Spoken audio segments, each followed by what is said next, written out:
Welcome to Astrology on the Fringe, where mysticism meets critical thought. If you're tuning in today, congratulations. You are tuning in at just the right time because this is our very first episode. I am Dr. Arielle Rose, but most of my friends who know this side of me call me Seven. And so that's what I'll be referring to myself as, though you'll hear me go back and forth for the rest of this series. I am what I like to refer to as an organizational alchemist. I am a skeptic, a cosmic skeptic, and I want to be your guide through the sacred weird. And so that's why I developed this show concept. I don't just want to talk about astrology contrary to the name. I actually want to interrogate it. I want to dig deep. I want to uncover all the things that we should be thinking about when we're choosing a life philosophy or guiding principles for how we want to live our lives. In essence, I want to look under the glitter and find the wiring that makes it all tick.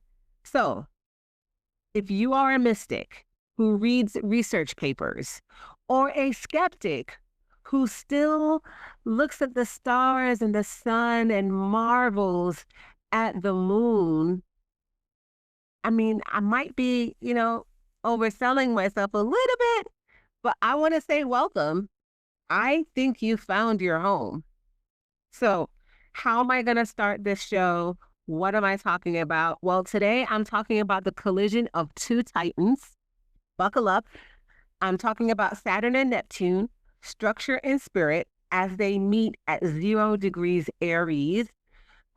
Doing so, I believe, to help rewrite the human code, rewrite the consciousness or program, instill, indoctrinate the collective consciousness.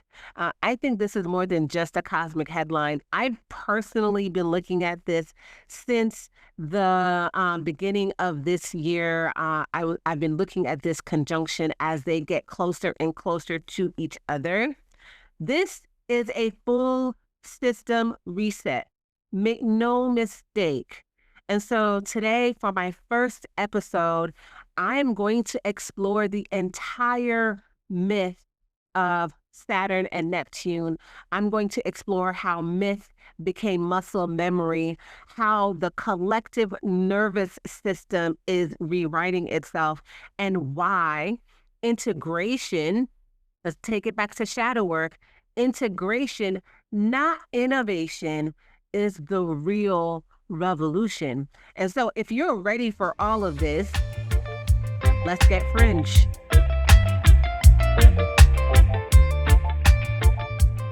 All right, so a couple of things that you should know. I have a PowerPoint. Yes, I'm old school. And like I said, when I say I'm an organizational alchemist, I really mean that shit. So also, I'm going to be cussing. So get your minds right. So all that to be said, here are some ways that I'm trying to support you and your journey. I actually have a PowerPoint and I have my own notes.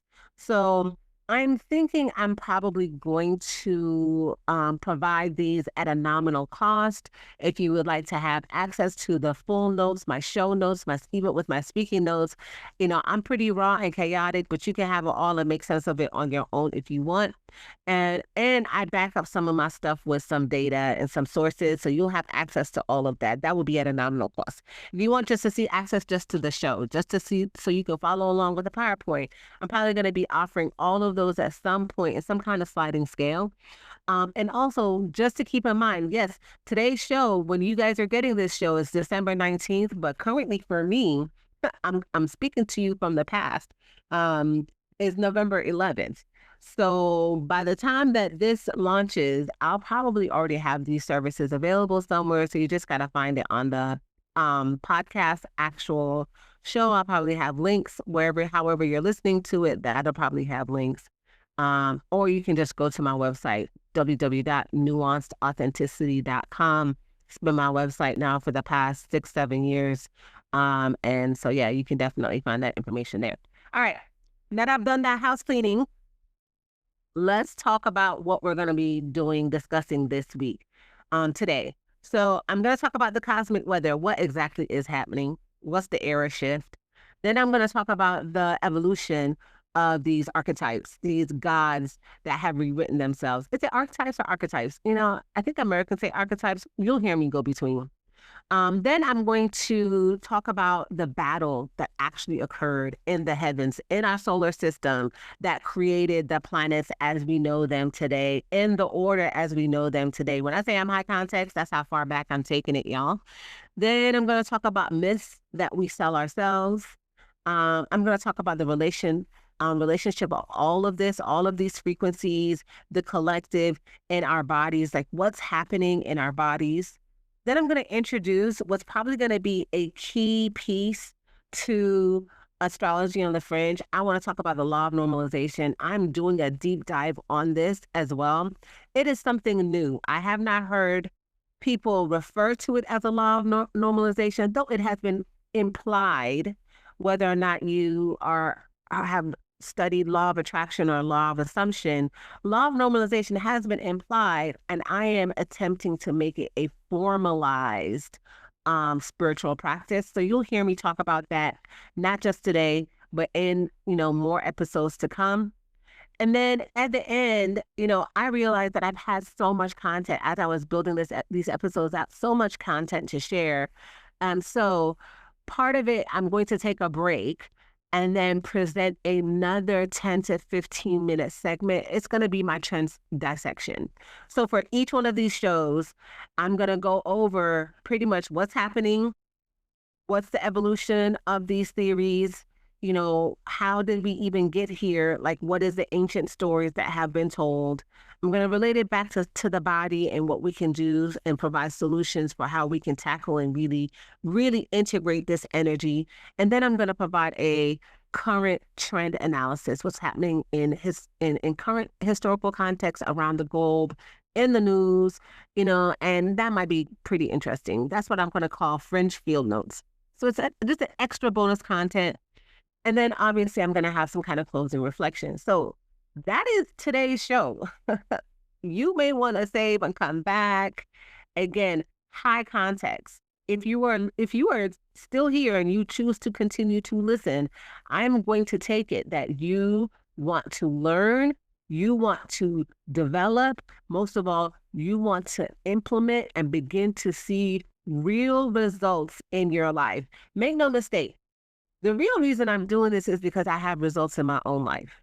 Like I'm, if you know me, whether you're coming here from Clubhouse, from Instagram, or from Facebook, or somebody told you, and this is how you're getting here. One thing I always say is, well, two things I always say is, all energy works in my favor. That's one. And honey, babies love me, animals adore me, and the universe gives me whatever I want. This is true. And as a result of that, because I see how easy it is, I want to share that. So part of the purpose why I'm creating this show is because I want to share how easy it is to truly work in flow with the universe and people around you so that you can live the reality that you want. And that's what we're getting ready to do today. All right? Let's talk about what's happening in our skies. This is the era shift. Today's show marks the beginning of a new cosmic epoch. Saturn and Neptune are meeting at 0 degrees Aries. This is a moment that I like to call the Big Bang of identity. This is where reality meets dream, structure will meet surrender, and everything that has defined our systems, our beliefs, and even our sense of self will begin to reboot. The core idea that we will be discussing in the next couple of minutes is how Saturn plus Neptune equals reality, equals this dream world manifest. So we're going to break this down in 3 different segments. The first one is Aries 0 point as the Big Bang of identity, how the conjunction begins an entirely new 36-year cycle of societal frameworks. Then second, we're going to talk about the parallel between global systems resetting and personal nervous system reset. And then last, we're going to look at innovation versus integration. We're going to look at why the collective push for newness might require us to actually slow down. For your journal prompt, because we're going to have some of these as we go through my different shows and series, I'm going to provide these prompts. For your journal prompt for this moment, I want you to ask yourself, where do you feel the impulse to start over before you've digested what has ended?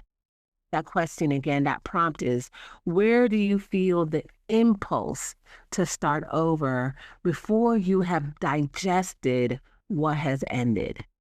All right. Now let's talk about understanding the 0-degree Aries energy. We're going to break this down again to make it really easy to digest. We're going to look at the cosmic reset of frameworks. We're going to talk about the birth of a tangible vision, and we're going to talk about identity as catalyst. So let's break down the symbology of 0-degree Aries. Okay, so we know that it marks the spring equinox. It is the first degree of the zodiac, 0 degrees, and the point where the sun crosses the celestial equator moving north. It's literally meant to depict, or literally actually as well, physically where light returns. This is where day and night balance and the solar journey, the new journey of the sun begins anew. Symbolically, it's the spark of incarnation. Every chart, every cycle, every archetype begins here. 0-degree Aries is pure I am energy. Sit in that for a minute. I am. I am. This is so powerful because the I am has no history, it has no baggage, it has no context. It is just raw existence realizing itself. That's why there are a few astrologers that like to call it the Aries point or the world axis. Another term that I've heard being thrown around all year is the 0 point. It's where personal identity meets collective manifestation. Whenever a major planet hits 0 degrees, something previously abstract gets born into 3D reality. So think about this. Saturn, which represents the discipline of 3D reality in our consciousness, in our collective consciousness, is meeting Neptune, something abstract, the dream world, the world of illusions. And we have these huge symbolic titans meeting at 0 degrees Aries. Actually, if you guys walk away right now understanding how profound that is, then my work here is done. Like, I would consider my work here done, but there is so much more to unpack with just that realization.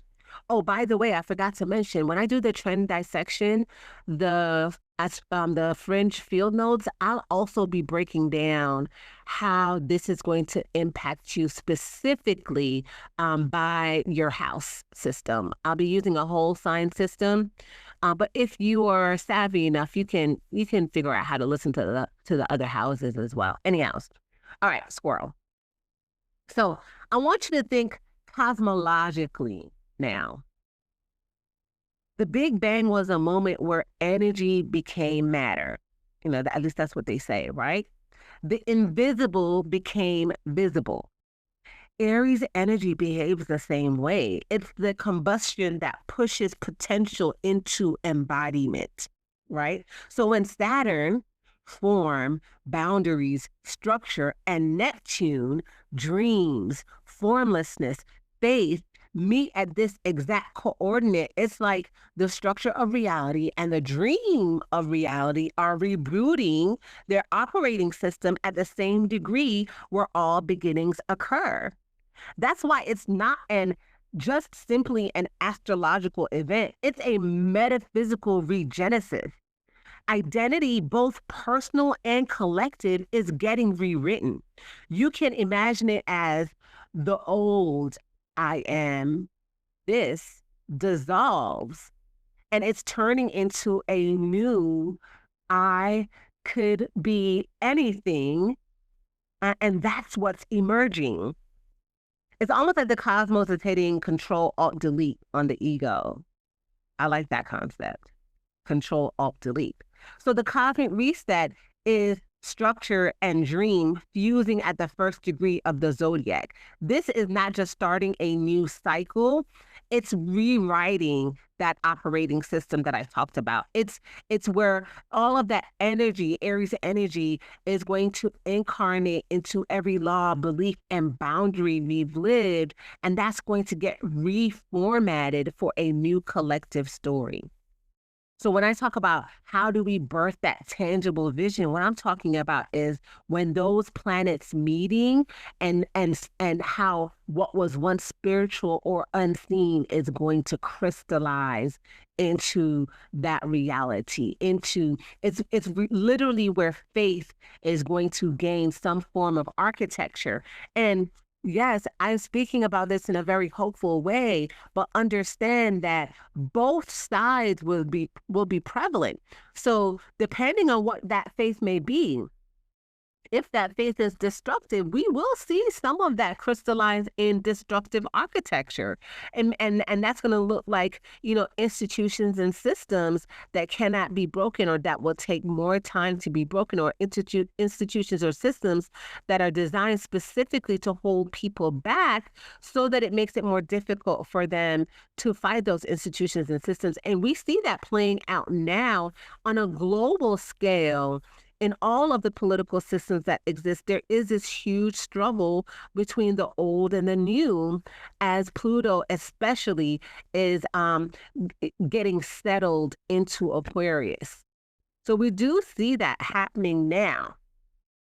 And then finally, when I'm talking about identity as a catalyst, I'm talking about that I am. And specifically, I'm talking about how, and I'm asking the question of myself, hence why I'm talking to you all now about this. I'm asking myself, how is the I am becoming the we are?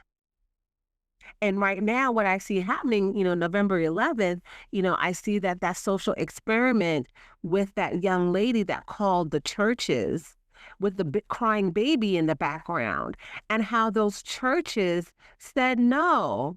How those churches said that they only reserve their favor for members with a crying baby in the background. And if any of you are parents, you know that babies they literally starve when they don't have formula to death.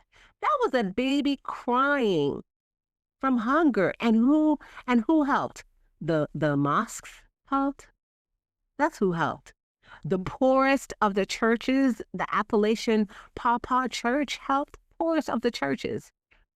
The discussion that they had days before was about how they had to close doors because they didn't have enough to help their members. And when this young lady called, the immediate answer was, yes, what kind of flavor do you want?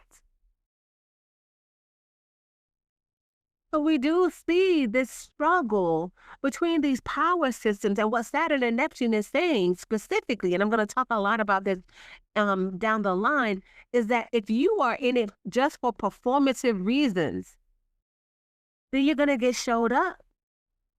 Because Saturn and Neptune is going to demand discipline. Is going to demand breaking that illusion, making that, and discipline is required to make your delulu trululu. And so a lot of us have been living in this illusional world, and we've been getting away with it because we didn't have to show our work. But Saturn and Neptune together is saying, nah, you can still have your delulu, but you got to show your work.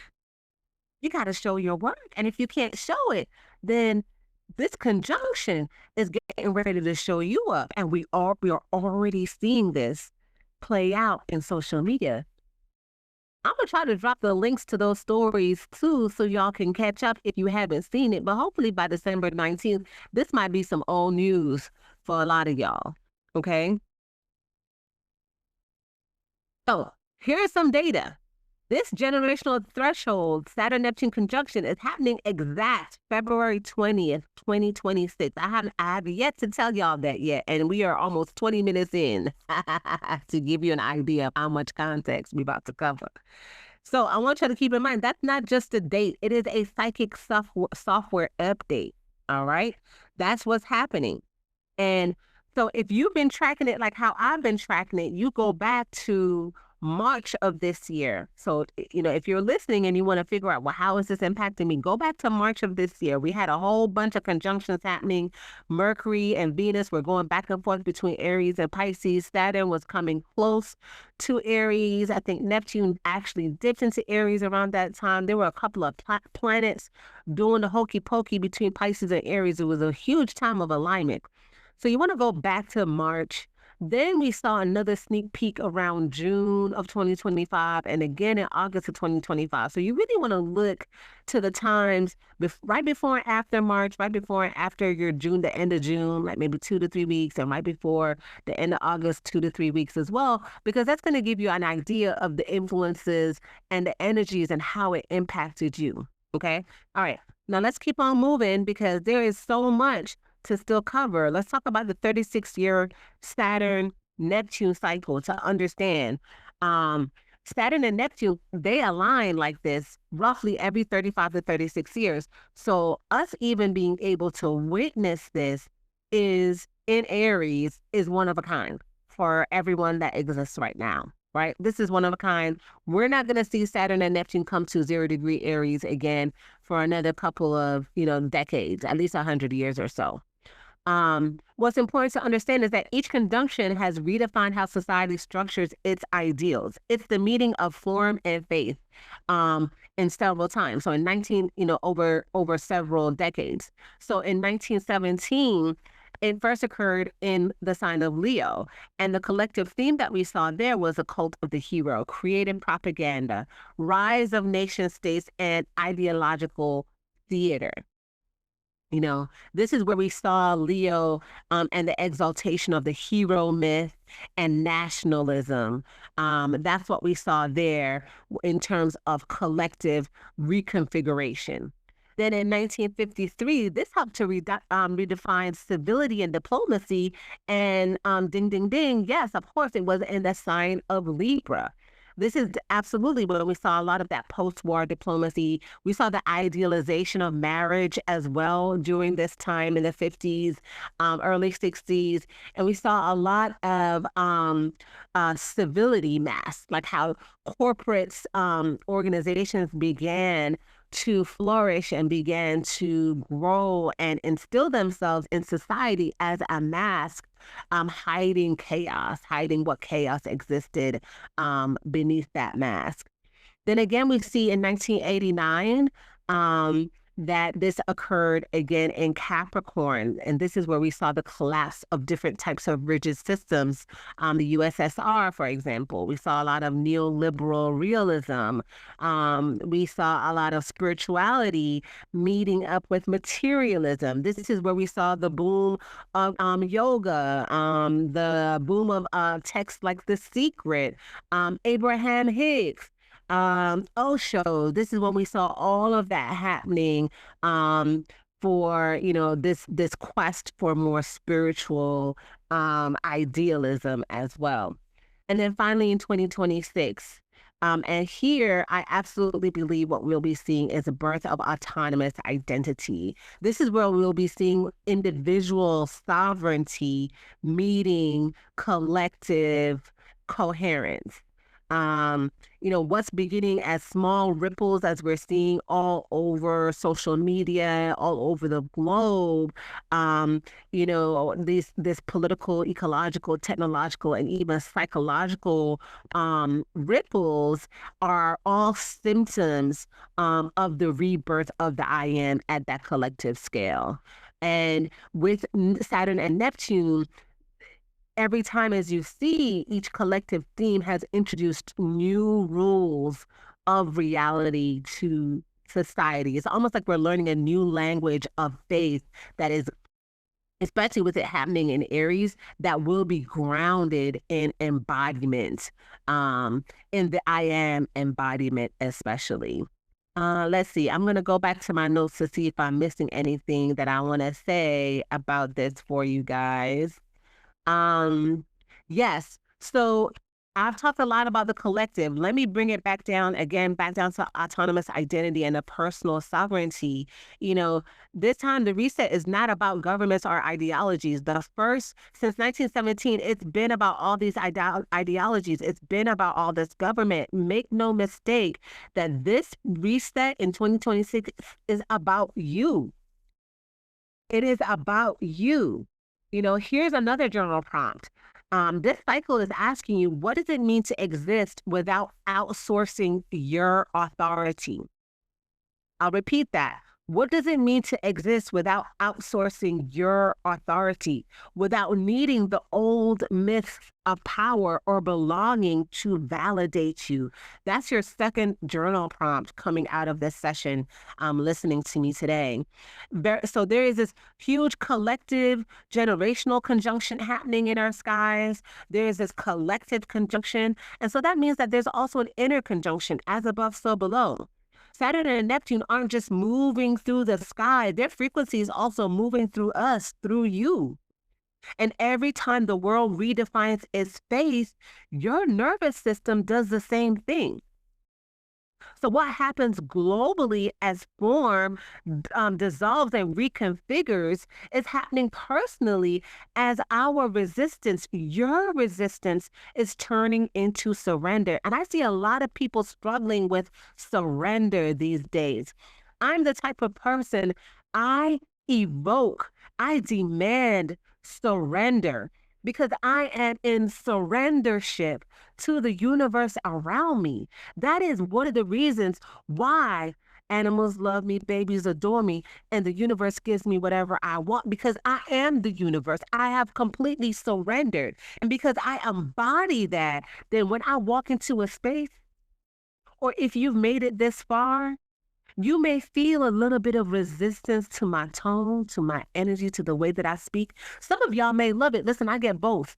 I'm a magnetic individual. I attract as well as repel. Both of them are great lessons, though. Both of them are beneficial. Both of them have their purpose. But as you are listening to me, I encourage you to embody that surrendership. And not to me, to yourself. To yourself, right? Because the real question that I want you guys to be answering as you're listening is, what new world are you already rehearsing in your body? What new world, or what current world are you rehearsing in your body? Because if you don't like that current world, then yeah, you got to ask yourself, what new world do you want to rehearse in your body? Because whatever that is, you got to surrender to it in order to achieve it, right? All right. So we talked about that. As above, so within. The macro mirrors the micro. So let's talk about global system breakdowns and how this can personally overwhelm us. When old institutions collapse, banks, governments, belief systems, we feel it in our bodies. It feels like anxiety. It feels like burnout. It feels like disassociation. And I see this. I see this happening now. In my world of organizational development, part of my job, part of my role is to stay keen, is to keep my ear to the ground on trends. And one of the trends that we see coming out of this world now is that there is an increase in EAP requests. Not across the board, industry to industry, there is an increase of team members seeking additional services for mental health or psychological wellness. That tells me that there is a strong, especially coming out of the pandemic, that there is a strong need for, and two things it tells me, there is a strong need for mental health services and support, that it is in strong demand. So there are some environmental factors that contribute to this, but also it tells me, this is the other side that you have to look at, that people are self-aware, right? Because you can only be self-aware enough to know that you need help and then request that help, right? So it tells me two things are happening at the same time. So yes, burnout and dissociation is happening and anxiety is happening, but also what's happening is that people are practicing what they preach now. People are saying, I know that these services are available. I'm going to go ahead and utilize these services. So two things can be true at the same time. And I like to see it on the other end, where I'm seeing that, yes, let the people request the help. They must request the help because that shows that people are willing to ask for that help. That's a good thing. Okay. So Saturn now in this framework represents the old nervous system, the old structures. Saturn also represents in this global system breakdown, survival mode. Neptune represents the dissolving of those survival patterns into something more fluid and integrative. And just like the nervous system can rewire itself through repeated exposure and safety, societies are also doing the same thing, recalibrating itself by oscillating between chaos and coherence. And that is what we're seeing today. I am not, and maybe again, I'm a glass half full, but I'm not going to be woe is me. I see, again, yes, we have chaos, but I'm also seeing equal and opposite coherence rising to meet that chaos. Again, that's a good thing. I don't believe that we're watching collapse.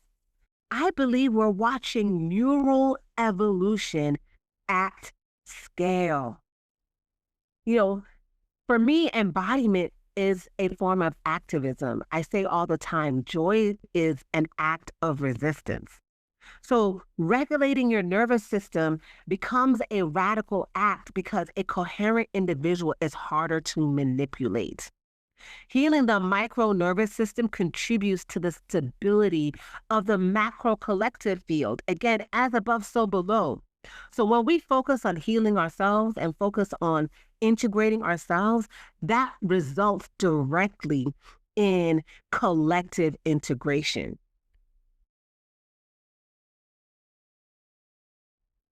So it's like these two archetypes, Saturn and Neptune, are sitting down to renegotiate a contract. Saturn is asking what's real, what's sustainable, what can you commit to? And Neptune is saying, what if reality itself is a dream that you can shape? And when you can answer those questions together, that is how we get to coherence, integration, and manifesting your reality, using this energy to manifest your reality as you desire. All right. So what is the new cosmic assignment? What is this conjunction asking? Very simply, every conjunction asks, what are we now mature enough to embody? When two planets meet, it's almost like they're meeting to test each other. Saturn wants boundaries, Neptune wants bliss. Saturn demands integrity, Neptune is whispering surrender. Together, they ask us the hardest question of all. Can your spirituality hold up in real life? That's it.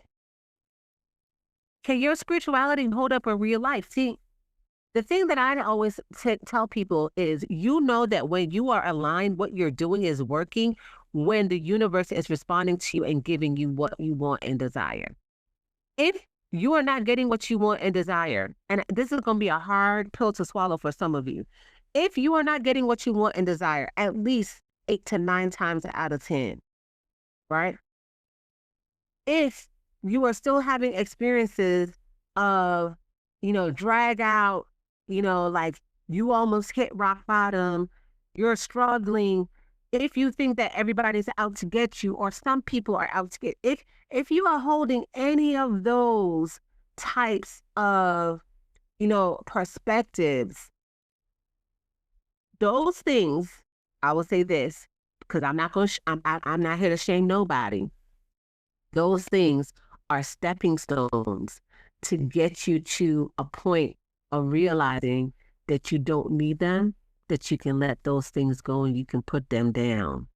Those things also serve to show you where you are aligned and where you are not aligned. So I honor those moments because I've experienced those moments, right? What I am saying to you is, yes,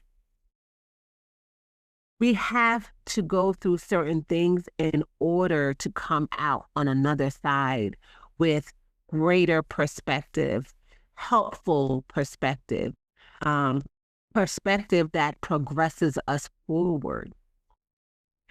And if you want to know whether or not you are headed in the right direction, the universe is your number one tell. And you know these things if you are getting, again, if you are achieving and receiving almost everything that you want and desire.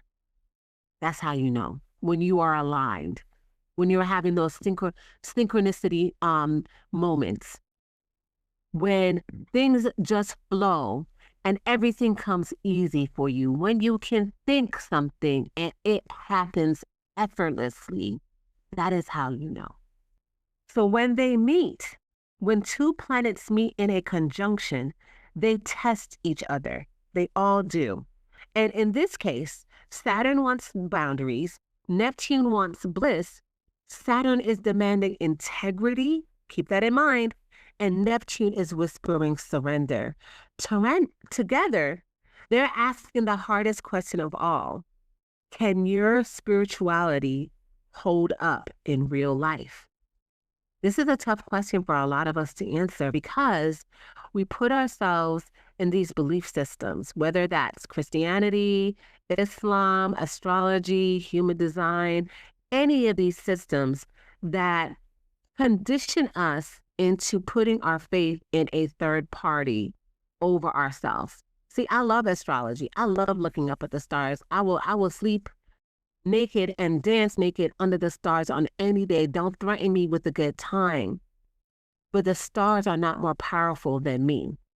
The stars aren't more powerful than my thoughts, than my nervous system, than my heart, than my brain, than my soul, than my spirit, than my power, right? And so that's a slight difference in what I'm trying to help people to see. Yes, those things are good tools. You will not ever hear me talk bad about a tool, but they are just tools. And so how do you know if the tools that you are using are working, that they are holding up in real life? And for me, it is very simple. Any area where you are experiencing resistance, contrast, friction, are all areas that show you misalignment. And if you have more areas than you would like, that is a dead giveaway that what you are doing is not working and you need to reassess. I'm not saying leave your faith by any means. No, I have left faith. I was born into faith. And I know how isolating and lonely that is to realize that there is no God that looks out for you specifically. I don't believe that. I believe God is change. And so change is indifferent. Change really don't care about me, right? All change cares about is that I change and that I will continue to change, right? So I've been there. So I'm not saying leave your faith, but what I am saying is that there are dead giveaways, live giveaways, if you must, that let you know where you are not aligned, right? And even I myself experience friction and still have contrast in my life. But I know that it is the universe communicating to me and letting me know where I have resistance and where I need to do more integration work, because that's what's really required of you. And that's what the Saturn Neptune conjunction is asking. Can your spirituality hold up in real life? And if not, what are you doing to bring further a future integration to that part of your life? It feels to me sometimes like this energy is trying to build a cathedral out of fog, right? Sometimes this work, integration work, manifesting work, getting your desires and really being in control of your reality work is so frustrating. It's difficult. It's painstaking. I was telling that to people. Yeah, I may say joy is an act of resistance, but that doesn't mean that it is always blissful work, right? Or I'm always smiling and laughing, because sometimes I'm crying too. Sometimes my heart is breaking too. But I have to remember that the fog has used to have a form. And when that fog begins to remember its form, that's when clarity begins to reign, right? And, sometimes I feel like we're learning that devotion doesn't mean disappearing into transcendence, right? And that's what I'm asking you all to do. Don't disappear into your ideologies. Show up for your ideologies. Build the bones of your faith, brick by brick. That's from my TikTok fans. I like to say Saturn teaches Neptune how to build a temple, and Neptune teaches Saturn how to pray. So, if you've been feeling like your edges are blurring, your plans dissolving, your clarity has been melting, this is the dance. This is that dance. It's not confusion, it's coherence, and it's still under construction. Okay? So, this is what happens when structure meets soul. This is what happens when the mystic learns to schedule their miracles and the pragmatist learns to play. Let's talk about how we live this Saturn Neptune conjunction in Aries. So, what does this all mean for us here, now, walking around on Earth while the cosmos rewrites the script? Well, between 2026 and 2028, Saturn and Neptune will conjunct again at that 0 degrees of Aries, the first degree of the zodiac. Collectively, that means identity itself, who we think we are, is up for redefinition. I've been talking about that. Institutions, particularly built on old authority structures, are dissolving. Power no longer means dominance. It's going to mean coherence. Think about that as we're going Pluto into Aquarius, Aquarius being the number one sign to represent coherence, right? And then followed by Pisces that embodies that coherence. This is where faith it can no longer be just an abstract theory. It must show its work. And we will know it because we will feel it in our nervous systems, right? We will feel it in how well we can stay present when reality changes its form. We're moving in what I'm going to term spiritual sobriety, where transcendence is now finally turning practical. And I do believe with my Aquarius, Capricorn, and Taurus placements, that this is part and parcel of what I incarnated to do, right? It's not about escape anymore. This is about how do we actually embody our spirituality. This is, again, where structure remembers faith, and faith is going to learn form. Now, if you want to know where this transformation is most alive for you, you're going to have to look to your chart. You're going to have to first find where 0 degrees of Aries lands in your housing system. That's the realm of your life being remodeled, where your illusion of control is going to give way to authentic leadership. Now, in the Cult of East segment, that's the Fringe field notes that I mentioned to you guys. I'm going to break this down house by house. So I'm going to break down how this energy manifests through work, relationships, creativity, and selfhood specifically. And that's going to be a little treat.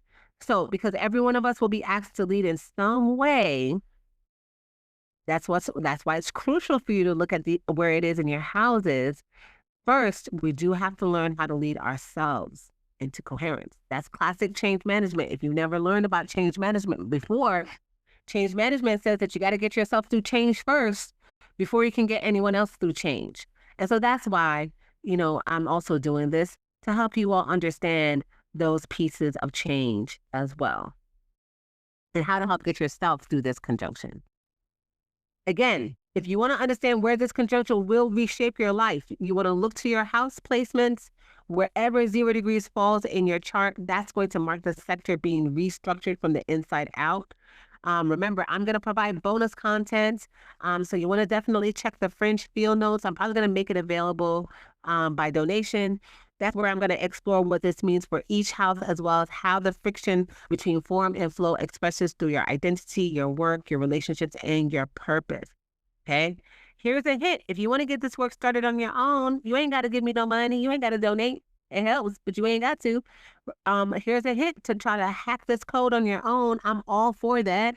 I'm all for empowering others to find this information out on their own. So your hint is Aries shows you where you must lead yourself into coherence first. So wherever that falls, remember, you're going to look at it about how can you lead yourself through this first, and then those tools, that process is what you're going to excel at and master so you can help others lead them to coherence. All right. So next up, I'm going to break down the battle of the heavens. How did we even get here with our solar system? What happened with Saturn and Neptune earlier on, according to Sumerian and Babylonian legend? I'm going to break down the story, and then this part is really important. It is a lot of information, but it is important because this is laying the foundation for understanding the symbology of Saturn and Neptune, specifically how it has changed over the past 5,000 to 3,000 years.